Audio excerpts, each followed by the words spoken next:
Donald Trump যুক্তরাষ্ট্রের president হিসেবে শপথ নেয়ার পরপরই জানা যায় আমেরিকায় বসবাসকারী প্রায় 18,000 অবৈধ অভিবাসীকে ফেরত আনবে ভারত।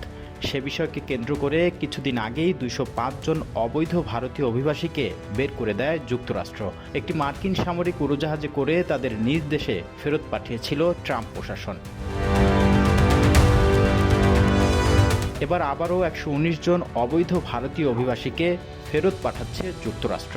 ভারতীয় গণমাধ্যম এনডিটিভির একটি প্রতিবেদনে বলা হয়েছে, শনিবার রাত 10টায় একটি বিমান অবৈধ ভারতীয় অভিবাসীদের নিয়ে পাঞ্জাবের অমৃতসর বিমানবন্দরে অবতরণ করবে।